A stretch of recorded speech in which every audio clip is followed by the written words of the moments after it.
In today's brief insight of current affairs, I'll be discussing and critically analyzing the prospects of peace in Afghanistan and its implications on Pakistan. Because if you see critically, the geostrategic importance of Afghanistan remains very high for Pakistan, mainly because of security concern. We have seen that the security situation in Afghanistan is directly proportionate to the security situation in Pakistan. We have seen in the past that whenever the security situation got worst, or the Afghan Taliban, when they were engaged in active combat, Pakistan was facing the tremors as well. It wasn't the case that the war was only limited to the Afghan territory. Although the US and Pakistan both, they made some tireless effort in the war on terror. But unfortunately, the peace was far from being near. But lately in 2020, the US reached a peace deal with the Afghan Taliban, and that was a landmark because considering 2 years back in 2018, the situation was very bad, and then expecting a peace deal within that 2-year time frame was no less than a miracle. And the salient features of the Doha Deal were very interesting. But one thing remained pivotal, and that was that US would agree to a complete withdrawal of their troops. And President Trump, he agreed. He agreed to complete withdrawal because he knew that that is in fact a precondition of the Afghan Taliban. And if he doesn't agree with that one major precondition, the deal basically would not be successful. So in February of 2020, the Doha Deal was finally signed between the Afghan Taliban and the US. And everyone thought that peace is definitely coming to Afghanistan as US has agreed to complete withdrawal of their troops. But then within 6 months, there were US elections. And as we all know that President Trump lost the elections and Biden won. And Biden was from a party that is polar opposite to almost all the policies which Trump party has. And people expected that there will be some debate about the complete withdrawal of US troops. And that happened. When Biden came into power, he gave a statement that he'll be thinking whether we would completely withdraw the troops or not. And that specific statement really fueled anger in Afghan Taliban because they thought that that was a precondition to what we agreed, and hence they started some sort of retaliation by launching some attacks.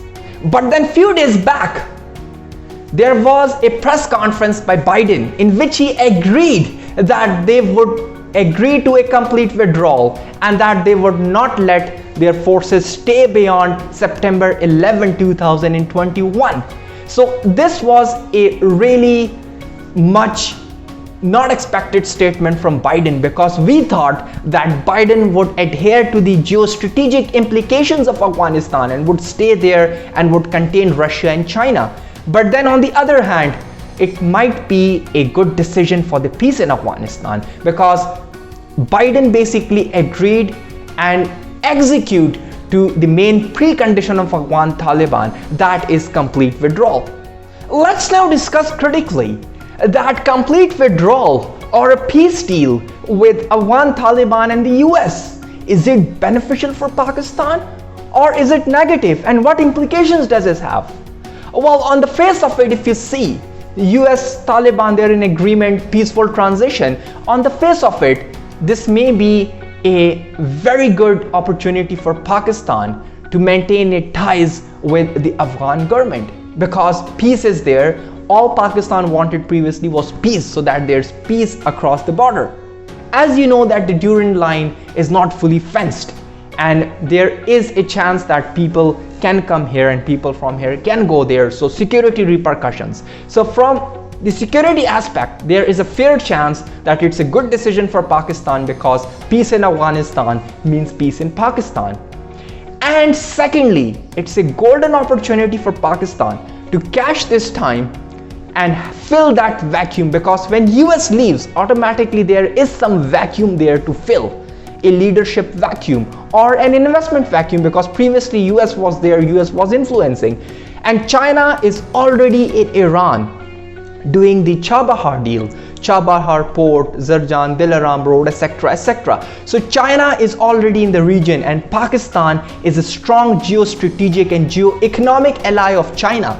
So Pakistan has a golden chance to ally with China and come and invest in Afghanistan and maintain their dominance. What this will do? This will not create a political vacuum in the future, as well as ensure a political and economic stability of Afghanistan as well as Pakistan.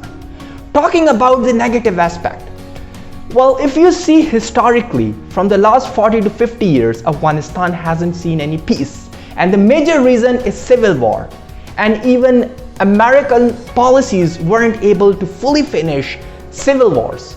So if there's civil war, that means again unrest. Again unrest means security problems for Pakistan, no investment, and then it's hard for China to come into the market.